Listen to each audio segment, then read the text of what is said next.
Saudara-saudara, saya akan memperkenalkan pembicara kita yang luar biasa hari ini. Pembicara kita hari ini yaitu Bapak Pendeta Jeff Hartensfeld yang dalam rencana Tuhan mengadakan perjalanan ke Indonesia bersama dengan istri beliau. Mereka berdua telah melayani di Indonesia lebih daripada 23 tahun sebagai gembala kebaktian berbahasa Inggris ICA di Surabaya.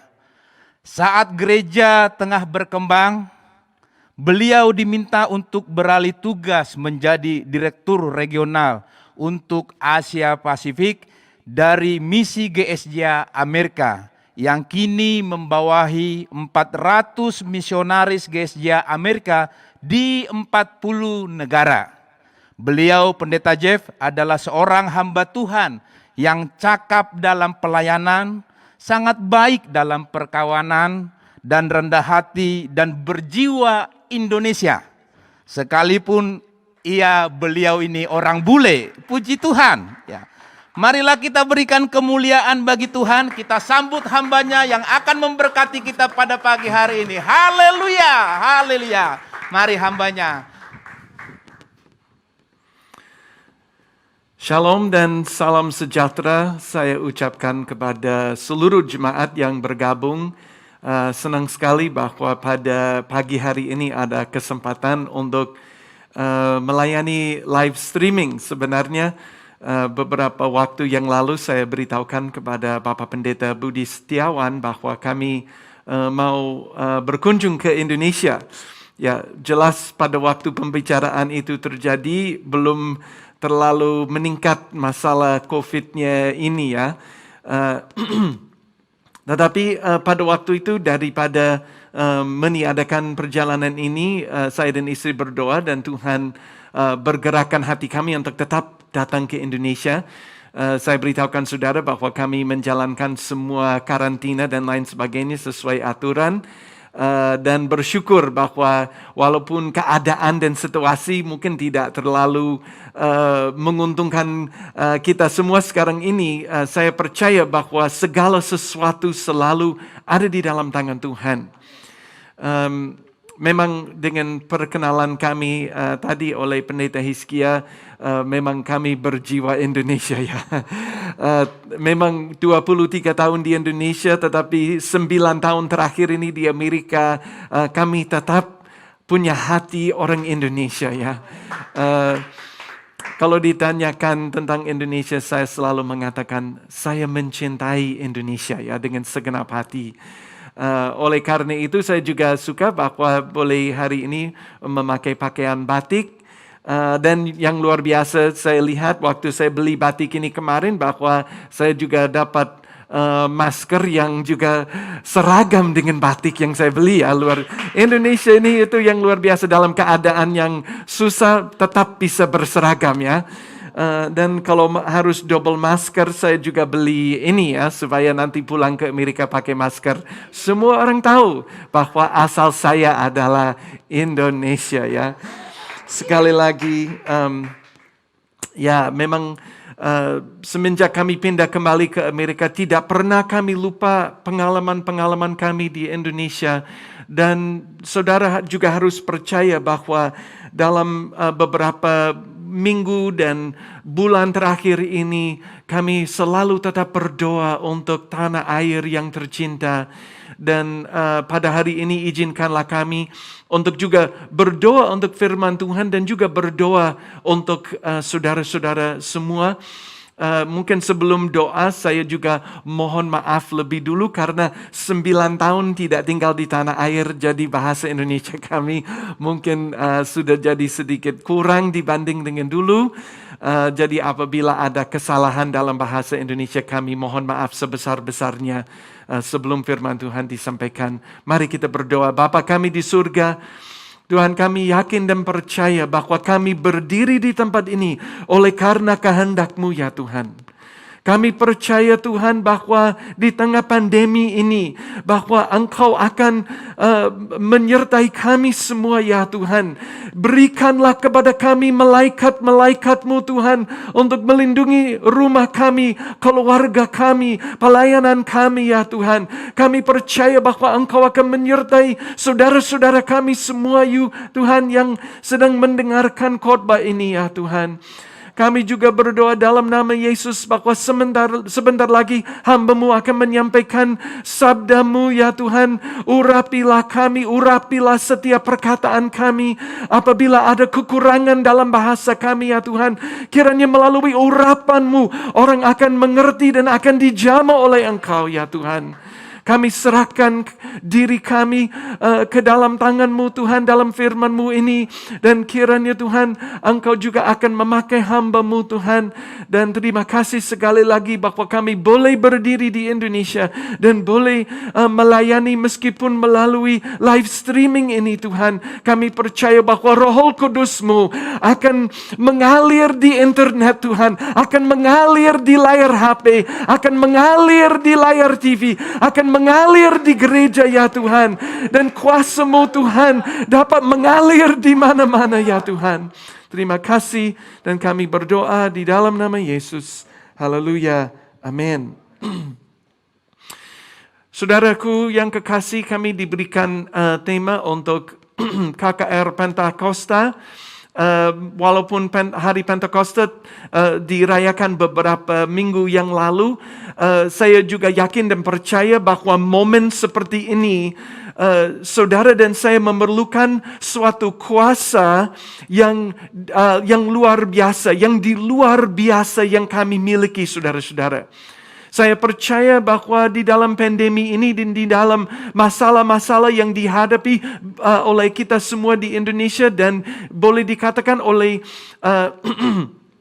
gereja Tuhan di seluruh bumi, bahwa kuasa daripada Tuhan Yesus dan kuasa Roh Kudus adalah hal yang diperlukan oleh kita semua. Hendaklah kami pada hari ini untuk membaca sebuah firman Tuhan dari Kisah Para Rasul pasal 2 ayat 1 sampai dengan ayat 12. Saya percaya bahwa firman Tuhan ini pasti dikenal oleh saudara-saudara GSCA. Kisah Para Rasul pasal 2 mulai dengan ayat 1. Ketika tiba hari Pentakosta, semua orang percaya berkumpul di suatu tempat. Tiba-tiba turunlah dari langit suatu bunyi seperti tiupan angin keras yang memenuhi seluruh rumah di mana mereka duduk. Dan tampaklah kepada mereka lidah-lidah seperti nyala api yang bertebaran dan hinggap pada mereka masing-masing. Maka penuhlah mereka dengan Roh Kudus. Lalu mereka mulai berkata-kata dalam bahasa lain seperti yang diberikan oleh Roh itu kepada mereka untuk mengatakannya.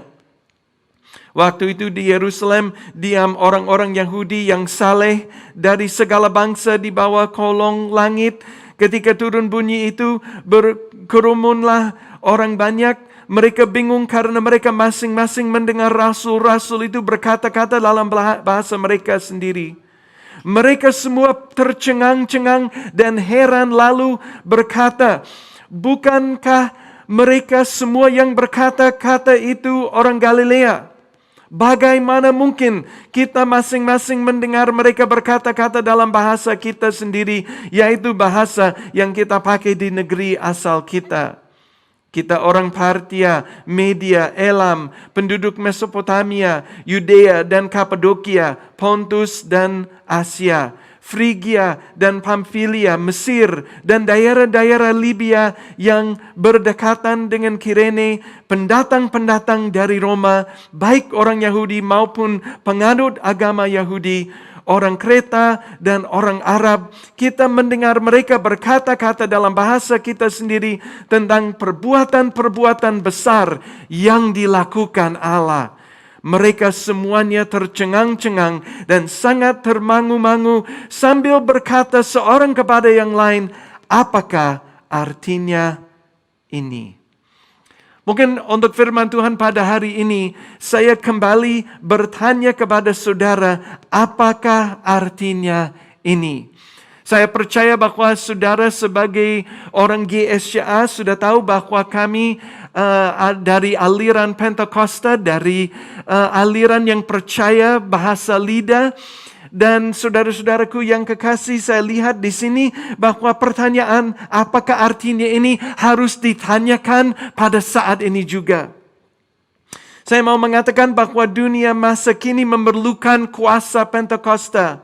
Lihatlah apa yang sedang terjadi dengan masa pandemi ini. Lagi pula terjadi kemerosotan moral di mana-mana.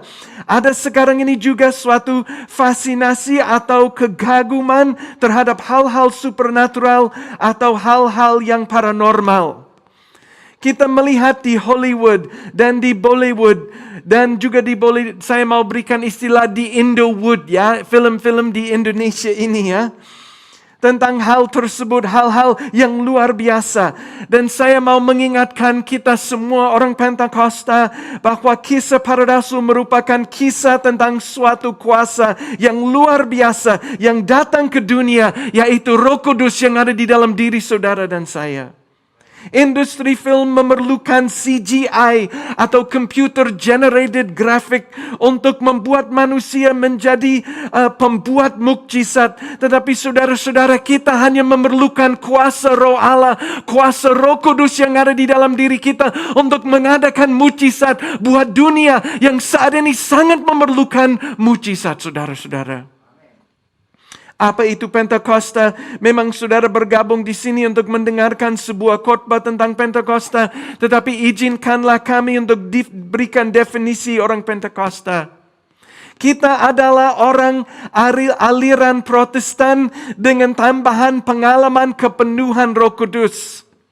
Setiap orang Kristen punya Roh Kudus, saudara. Saya tidak mau mengatakan bahwa orang Katolik atau orang Protestan tidak memiliki Roh Kudus. Manusia hanya bisa diselamatkan dengan Roh Kudus, saudara. Tetapi buat orang Pentakosta, Roh Kudus merupakan suatu tambahan sampai saudara dan saya dipenuhi dengan Roh Kudus, dan yang keluar dari mulut kita adalah suatu bahasa, mulai dengan kaki dan memenuhi saudara dan saya ke hati, ke otak, dan seluruh daripada diri kita penuh dengan kuasa Tuhan, dan keluar dari mulut saudara dan saya adalah bahasa yang tidak pernah saudara-saudara pelajari, saudara. Inilah definisi daripada orang Pentakosta. Dan saudara-saudara, hari ini kami hendak membagikan 3 hal yang menjelaskan Pentakosta kita dan akan memberikan kekuatan saudara-saudara dan saya untuk menghadap dunia yang menuju kedatangan Yesus Kristus kedua kalinya. Saudara, saya percaya dengan masa pandemi, dengan masalah-masalah yang dihadapi oleh dunia, Maranatha sudah mendekat, saudara-saudara. Kedatangan Yesus Kristus kedua kalinya sudah dekat, dan yang diperlukan oleh tubuh Kristus bukan hanya orang Pentakosta. Saya mau mengatakan seluruh tubuh Kristus memerlukan kuasa Pentakosta di dalam hidup mereka, saudara. 3 hal. Pertama, saya mau beritahukan saudara-saudara, yang pertama adalah Pentakosta adalah sejarah gereja mula-mula. Saya akan memakai istilah sejarah 3 kali, saudara-saudara. Yang pertama adalah Pentakosta adalah sejarah gereja mula-mula. Dengan kata lain, saya mau katakan bahwa Pentakosta adalah hal alkitabiah, saudara-saudara. Janganlah mendengarkan orang lain bahwa Pentakosta atau orang berbahasa lidah adalah aliran sesat. Karena saudara-saudara, kita sudah baca di dalam firman Tuhan bahwa para rasul berbahasa lidah, 120 orang yang bersama-sama pada hari Pentakosta semua berbahasa lidah dan mengalami kuasa Roh Kudus di dalam hidup mereka. Kiranya saudara-saudara, yang terjadi di dalam gereja mula-mula juga akan terjadi pada saudara dan saya. Dan saya juga mengingini di dalam hati supaya seluruh tubuh Kristus akan mengalami kuasa Pentakosta di dalam hidup mereka. Pentakosta adalah sejarah gereja mula-mula. beberapa hal yang mungkin saya mau jelaskan dengan kata ini. Pasti bingung mereka menghadap seluruh bumi yang belum mengenal dengan kisah tentang Yesus, Sang Juru Selamat manusia. Saudara percaya bahwa pada hari kenaikan Yesus Kristus ke surga, saya percaya bahwa murid-muridnya lagi bingung bagaimana kami hanya beberapa orang dan seluruh bumi belum pernah mendengar kisah tentang Juru Selamat yang datang untuk menyelamatkan manusia. Bagaimana kami dapat memberitahukan mereka tentang Yesus? Pada waktu itu saudara, sesudah hari kenaikan mereka selama 10 hari berkumpul dan berpuasa saudara-saudara. Dan selama 10 hari itu mereka mencari wajah Tuhan, mencari kuasa Tuhan. Dan pas pada hari Pentakosta turunlah dari surga kuasa Roh Kudus bagi gereja mula-mula. Roh Kudus turun disertai dengan keberanian untuk bersaksi, keselamatan bagi banyak manusia, mujizat dan perintisan gereja pada tempat yang belum ada gereja. Bagaimana juga saudara pada hari ini untuk orang yang percaya akan firman Tuhan, hal-hal tersebut di atas adalah fakta Alkitabiah bahwa sesudah ada kepenuhan Roh Kudus bagi orang-orang yang percaya, sesudah itu terjadi mujizat, sesudah itu terjadi keselamatan banyak orang, sesudah itu terjadi keberanian untuk bersaksi. Saudara-saudara, semua ini ada di dalam Alkitab. Saya tantang saudara-saudara GSCA untuk membaca seluruh kisah para rasul dan melihat bahwa kisah ini merupakan kisah di mana orang penuh dengan Roh Kudus dan sesudah itu terjadi hal-hal yang luar biasa. Saya rasa bahwa banyak orang mungkin hamba Tuhan atau gereja, mungkin dia punya usulan bagaimana mendapatkan mujizat, bagaimana mendapatkan kuasa Tuhan. Tetapi saudara, kita harus kembali kepada gereja mula-mula yang percaya bahwa oleh karena urapan, oleh karena pencurahan Roh Kudus pada mereka, semua ditambahkan kepada mereka. Pada selama masa COVID, saudara-saudara, saya memang seperti saudara-saudara ini akhirnya terjadi banyak waktu di rumah dan saya sempat mengarang sebuah buku namanya Empowered. Buku pertama saya, Apostolic Spark, bisa didapati di Gandum Mas. Sudah saya berikan hak untuk diterjemahkan cuma-cuma saudara-saudara. Jadi supaya Indonesia juga bisa diberkati, buku Empowered ini akan diterbitkan atau dirilis pada General Council Amerika Serikat pada Agustus bulan depan. Sesudah tercetak akan saya kirim kepada Gandum Mas dan berikan mereka hak untuk diterjemahkan buat saudara-saudara. Tetapi di dalam buku Empowered ini, saya 10 hari seperti saat teduh 10 hari supaya dari kenaikan sampai dengan hari Pentakosta kita bisa tahu saya diberikan kuasa untuk apa kalau penuh dengan Roh Kudus. Ada 10 hal yang saya mengarangkan di dalam buku. Dan ada teman saya membuat bukunya lebih pendek dan diserahkan kepada One Bible atau satu lembaga untuk devotional yang pendek-pendek. Sesudah diserahkan kepada mereka dibacakan, mereka mengatakan ini adalah buku aliran di luar kekristenan umum.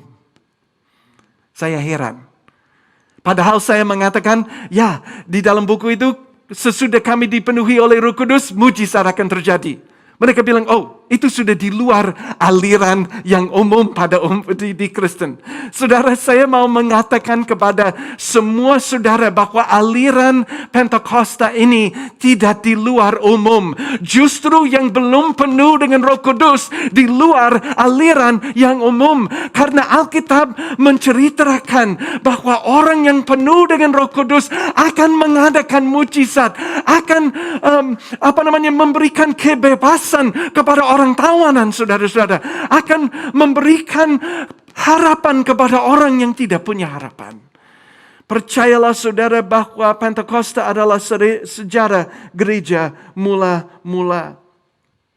Sesudah mereka dipenuhi oleh Roh Kudus, terjadilah kebangunan rohani di seluruh Kaisaran Romawi, saudara.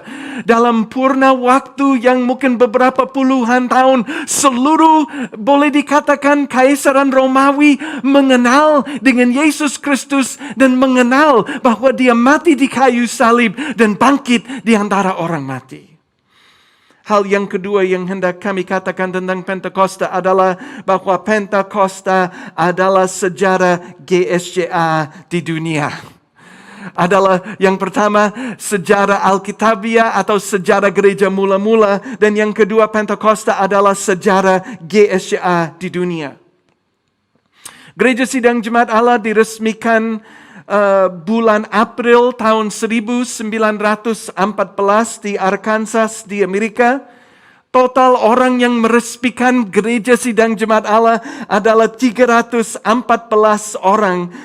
Dan saat mereka bergabung, bayangkan saudara, hanya 314 orang bergabung dan menyatakan ini, saudara, bahwa dengan kepenuhan kuasa Roh Tuhan, mereka akan melihat kebangunan rohani dan penginjilan yang akan terjadi pada seluruh bumi. Dari 314 orang, saudara, hari ini, Gereja Sidang Jemaat Allah di seluruh dunia terdiri dari 70 juta orang, saudara. Luar biasa. Bagaimana dari 314 orang bisa jadi 70 juta orang? GSCA ada hampir 400 ribu gereja di dunia. Dan saudara-saudara, restoran McDonald hanya memiliki 40 ribu restoran. Berarti GSCA 10 kali lebih besar daripada McDonald, saudara-saudara. Haleluya. Mungkin yang daerah-daerah NTT dan Papua mungkin belum mengenal dengan McDonald, tetapi di Indonesia mulai di mana-mana ada M yang kuning ya, the Golden Arches namanya ya. GSCA berkembang dengan luar biasa oleh karena saudara-saudara pencurahan Roh Kudus. Movement awal Gereja Sidang Jemaat Allah disertai 3 hal. Yang pertama adalah doa yang bertekun. Kalau saya baca sejarah daripada movement kita yang berkembang, yang merintis di mana-mana, di Indonesia, di mancanegara, saudara-saudara. Kalau saya melihat bahwa GSCA dapat berkembang oleh karena doa yang bertekun. Mereka berjam-jam berdoa, saudara. Bukan hanya 1 jam atau 1 jam 15 menit. Tetapi mereka berdoa dengan bertekun dan mereka berdoa berjam-jam. Semalam suntuk, saudara-saudara, mereka berdoa kepada Tuhan supaya kuasa Roh Tuhan turun di atas mereka. Hal yang kedua, maksudnya movement awal disertai dengan suatu kepekaan terhadap pimpinan Roh Kudus yang luar biasa. Mungkin yang terjadi kadang-kadang di dalam kalangan Pentakosta, mungkin saudara yang gabung dan melihat live streaming ini mengatakan, ya Pak, saya sudah penuh Roh Kudus, saya sudah 10 tahun yang lalu berbahasa lidah, Pak. Ada acara KKR, saya didoakan dan keluar dari mulut saya bahasa lidah. Saudara-saudara, bahasa lidah hanya merupakan tanda awal dari seorang yang penuh dengan Roh Kudus. Tanda-tanda yang menyertai seorang penuh dengan Roh Kudus sesudah bahasa lidah adalah hidupnya dipimpin oleh Roh Kudus. Ada satu kepekaan yang luar biasa di mana kami mendengarkan suara Roh Kudus untuk pergi kemana, untuk berdoa buat orang, untuk melakukan apa saja, semua akhirnya di bawah pimpinan oleh Roh Kudus. Apakah saudara mau hidup dengan heran, hidup dengan luar biasa, hidup dengan mujizat Tuhan, mendengarkan suara dari Roh Kudus, dan kiranya kehidupan pribadi saudara dipimpin oleh Roh Kudus. Dan movement awal adalah hal seperti ini. Waktu saya membaca kisah tentang kongres GSCA pertama ya. Jadi sekitar 1 tahun sesudah diresmikan, mereka mengadakan kongres. Saya suka baca kisah tentang kongres pertama karena di kongres pertama itu tidak ada urutan pembicara. Bayangkan saudara, mereka mengadakan kongres gereja sidang jemaat Allah pertama dan tidak ada orang diundang untuk menjadi pembicara utama. Bagaimana caranya? Ya, ada satu orang yang punya gereja lokal yang yang kongresnya diadakan di gereja lokalnya dia, dan dia hanya sementara ibadah berjalan dia bilang, oke, ya Pak Hizkia, sampaikan firman Tuhan. Pak, saya belum siap kali ya. Ya memang hamba Tuhan selalu harus siap ya. Tetapi mereka dipimpin oleh Roh Kudus untuk mengatakan, ya A atau B atau Bapak ini atau Ibu ini yang akan maju dan menyampaikan firman Tuhan tanpa di planning, tanpa disiapkan apa-apa. Saya mau mengatakan kepada saudara bahwa hal-hal yang paling luar biasa akan terjadi di dalam hidup saudara yang tidak mempunyai rencana sebelumnya. Siap untuk mengikuti rencana Tuhan, bukan rencanamu sendiri. Mungkin saudara punya rencana untuk ke ini atau untuk melakukan ini. Kiranya saudara menyerahkannya kepada kuasa Roh Kudus.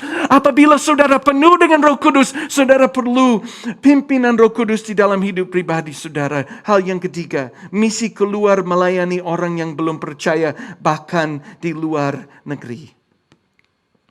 Yang saya paling senang sekarang ini mendengar di Indonesia sudah ada utusan gerejawi diutus kepada negara-negara yang lain. Memang awalnya ada perasaan seperti, kok Pak, keperluan kami juga banyak sih. Apain kami kirim ke lain negara ya? Keperluan selalu akan ada saudara. Bahkan di Amerika pun pendeta-pendeta bilang, kami juga ada keperluan Pak. Tetapi saudara-saudara percaya bahwa hati besar untuk mengutus orang baik dalam negeri maupun luar negeri akan diberkati dengan luar biasa. Ada orang menanyakan saya, kenapa GSCA seluruh dunia berkembang sampai 70 juta orang. Saya mengatakan karena hati misi ada di dalam kepenuhan Roh Kudus. Dan apabila saudara penuh dengan Roh Kudus dan belum punya hati misi, saya akan menanyakan apakah saudara benar-benar penuh dengan Roh Kudus atau tidak. Orang yang penuh dengan Roh Kudus akhirnya memiliki hati yang bersifat misi saudara-saudara. Berkorban bagi pekerjaan Tuhan baik dalam negeri maupun luar negeri. Saya senang sekali saudara dengan roadmap GSCA 25 tahun yang akan datang ini. Dan saya akan mendoakannya. Saya juga akan mensupportnya dengan keuangannya. Saya juga akan mensupport dengan personilnya. Kami senang bahwa kami bisa bergabung dengan rencana supaya Tuhan akan melakukan sesuatu yang luar biasa di Indonesia ini. Saudara, masih di bawah poin Pentakosta adalah sejarah GSCA di dunia. Terjadi kebangunan rohani di dunia modern sekarang ini, di mana selain orang GSCA diperkirakan ada 700 juta orang yang penuh dengan Roh Kudus, saudara. Pentakosta adalah sejarah masa kini, saudara-saudara. Seharusnya ini menjadi riwayat gereja saudara. Apabila bagaimana, saya tahu ada banyak gereja yang bergabung. Kalau misalnya saya mulai menulis riwayat daripada gereja lokalnya saudara, apakah di dalam riwayat gereja lokal saudara akan ada riwayat, ya pada hari ini Roh Kudus turun dan banyak orang penuh dengan Roh Kudus, disertai dengan mujizat, bersaksi, dan orang-orang kerasukan dibebaskan. Ya, kiranya apakah ada riwayat Pentakosta di dalam gereja lokal saudara? Saya sebenarnya mengaku bahwa saya belajar hal ini dari Indonesia ya. Saya bersyukur, sungguh-sungguh bersyukur bahwa saya menjadi pengikut Kristus lebih baik karena saya tinggal di Indonesia. Pada tahun 94 saya dan istri saya sempat tinggal di Bali beberapa waktu, melayani bersama dengan pendeta Salmon Girsang di Denpasar. Dan kami adakan acara piknik pada hari kenaikan ya. Terus acara piknik di Bedugul ya, atau bahasa Bali Bedugul ya. Ada lokatnya di Bali ya. Tapi kami ke Bedugul, ada main, terus bagus sekali acaranya. Lantas pada pulang dari ke Denpasar, saya juga sudah capek sekali, main sehari. Pak Salmon bilang ke saya, Pak Jeff, ikut doa nanti ya. Saya bilang, loh, ada acara doa, apa enggak capek? Saya bilang. Dia bilang, enggak, ikut acara doa ya Pak. Oh, oke, ya. Ya, memang karena saya orang suka nurut dan saya sangat respect dengan Pak Salmon dan stafnya. Saya bilang, oke, saya ikut. Malam itu saya ikut doa. Habis doa, Pak Salmon bilang, besok ikut doa ya. Loh, besok ada doa lagi. Wah, 10 hari berdoa, saudara-saudara. Doa puasa. Saya mau mengatakan bahwa dari tahun 94 sampai dengan tahun 2012 saya tinggal di Indonesia, setiap tahun saya mengambil waktu 10 hari berdoa dan berpuasa. Untuk apa? Karena walaupun saya hamba Tuhan, walaupun saya sudah lama mengikuti Kristus, setiap tahun saya harus datang kembali kepada hadirat Tuhan dan berlutut di depannya dan berdoa, ya kuasa Tuhan datanglah kepada saya. Soalnya saudara-saudara, bejana ini kadang-kadang memang ada saat di mana bejana ini penuh dan saatnya juga ada bocornya, saudara-saudara. Hidup di dunia ini, hidup sekarang ini akhirnya ada banyak kebocoran yang terjadi. Kiranya setiap tahun bahwa gerejamu akan memberikan kesempatan untuk jemaat bergabung, berdoa. Ya Tuhan, kuasa Allah turun, saudara-saudara.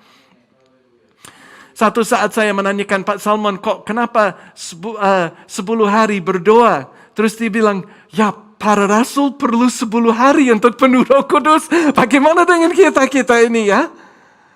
Kalau para rasul perlu 10 hari berdoa, minimalnya saudara kita harus berdoa 10 hari. Terakhir saudara-saudara, Pentakosta adalah sejarah pribadiku. Sejarah gereja mula-mula, sejarah gereja sidang jemaat Allah. Tetapi lebih penting saudara, Pentakosta adalah sejarah pribadiku. Saudara, waktu saya remaja umur 15 tahun, saya ikut suatu gereja Protestan yang baik, saudara. Saya mau katakan sebuah gereja yang baik, ada pendeta yang baik. Tetapi kami sekeluarga hanya datang ibadah setiap minggu, terus pulang. Dan ayah saya diundang oleh Full Gospel Businessman untuk hadir satu acara. Dan pulang dari acara itu, ayah saya akhirnya dipenuhi oleh Roh Kudus dan berbahasa lidah. Wah, dengan kejadian ini di gereja yang dimana kami hadiri, mendengar bahwa ayah saya sedang berbahasa lidah, akhirnya kami disuruh untuk keluar dari gereja. Oleh karena itu, akhirnya cari-cari gereja, mendarat di gereja sidang jemaat Allah di tempat lokalnya saya di New Jersey itu.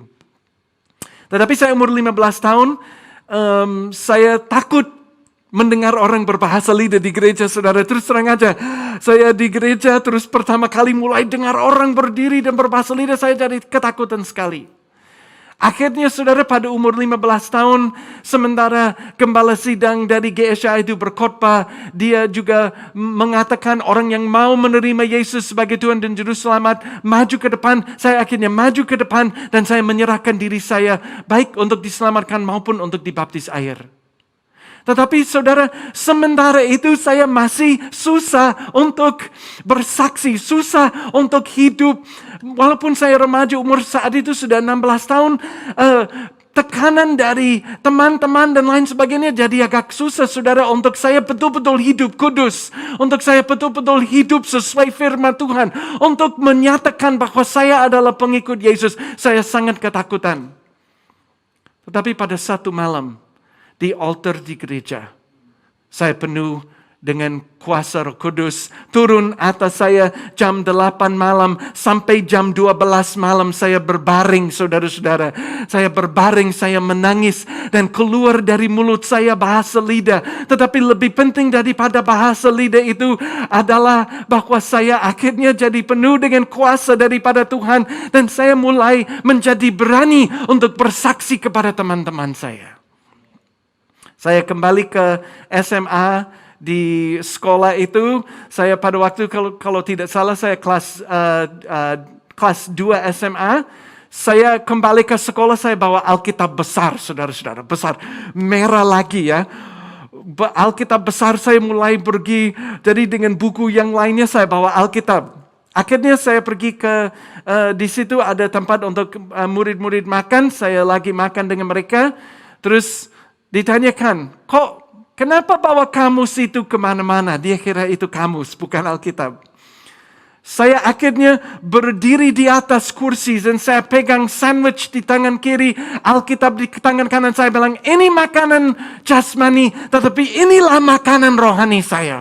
Mulai saya berkhotbah di SMA, tapi akhirnya saya dilempari dengan makanan dari teman-teman SMA. Akhirnya ditangkap, dibawa kepada ketua sekolah, saudara-saudara. Saya bilang pertama kali saya dipenjarakan oleh karena saya menyampaikan kabar baik kepada orang-orang. Tetapi keberanian itu datang dari mana?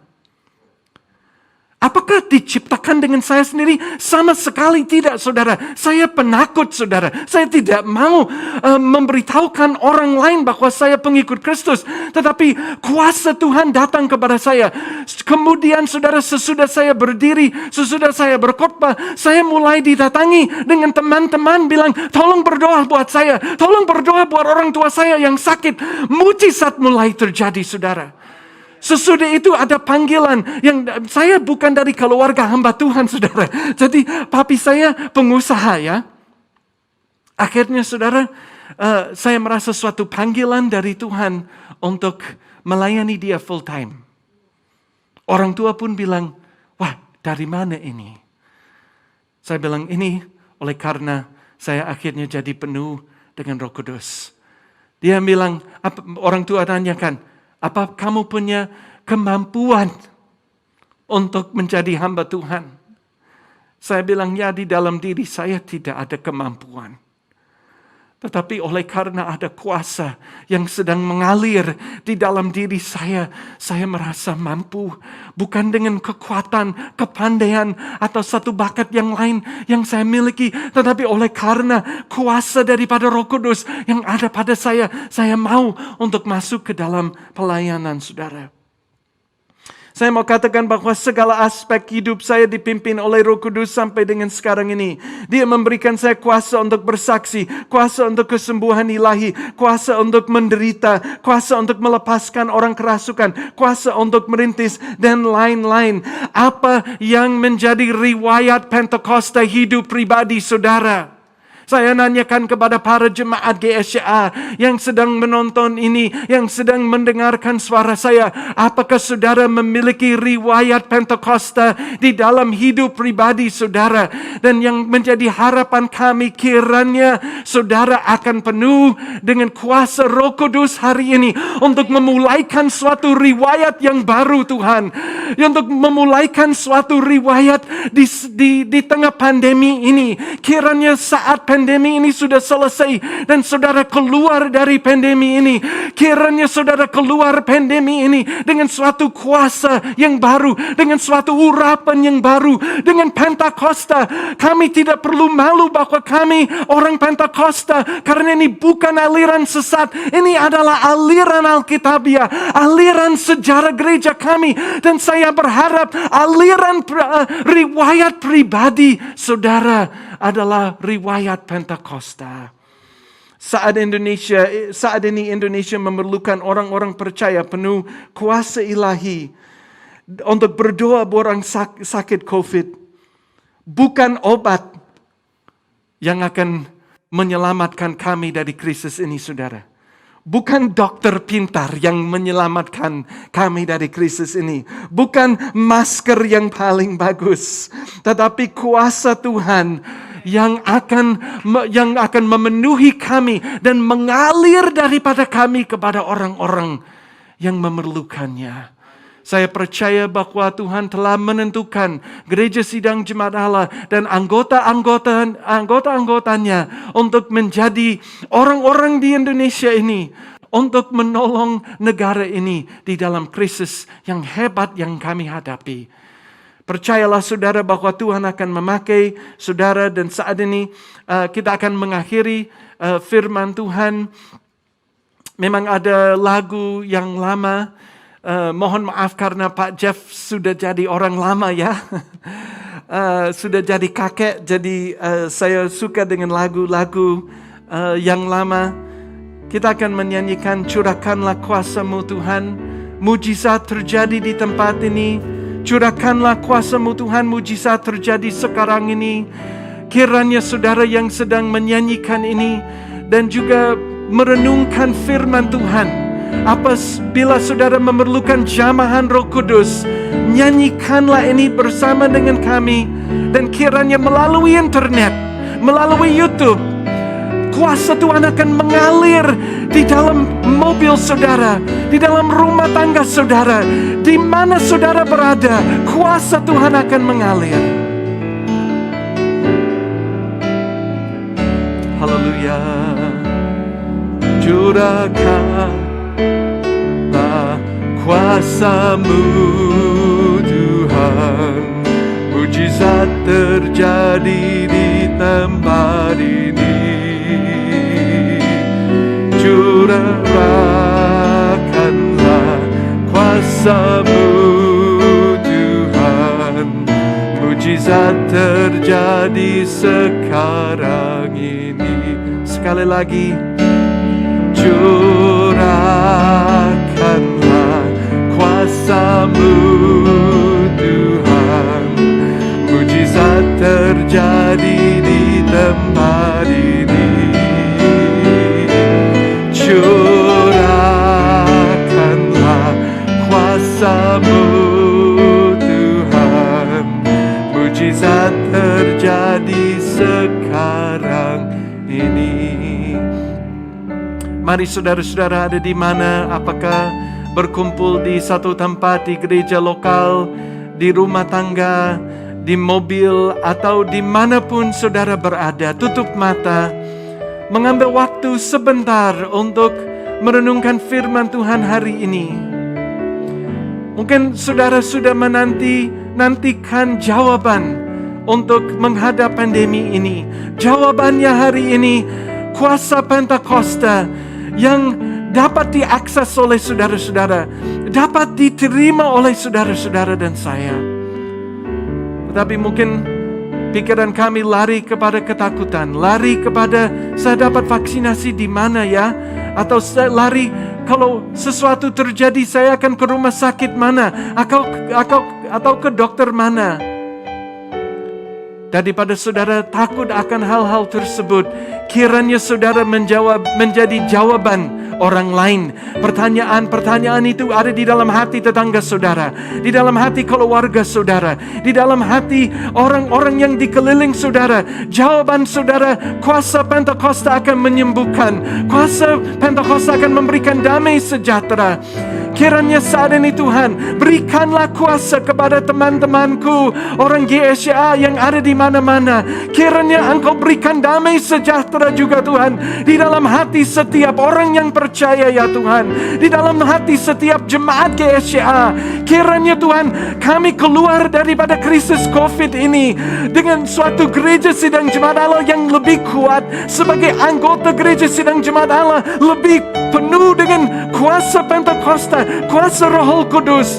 Terima kasih Tuhan bahwa di dalam sejarah gereja, di dalam gereja mula-mula, di dalam gereja sidang jemaat Allah di mana-mana Tuhan, kuasa-Mu selalu mengalir. Dan kami ini di Indonesia memohon, alirkanlah kuasa-Mu Tuhan, alirkanlah Roh Kudus-Mu, alirkanlah hadirat-Mu di dalam hidup kami Tuhan. Ya Tuhan, kami memerlukannya. Terima kasih Tuhan buat setiap gereja yang bergabung, setiap gembala sidang yang bergabung, setiap jemaat yang kami kasihi ya Tuhan. Jamalah hidup mereka Tuhan, penuhilah mereka dengan kuasa-Mu. Di dalam nama Yesus kami berdoa untuk firman-Mu. Haleluya. Amin. Tuhan memberkati saudara-saudara semua.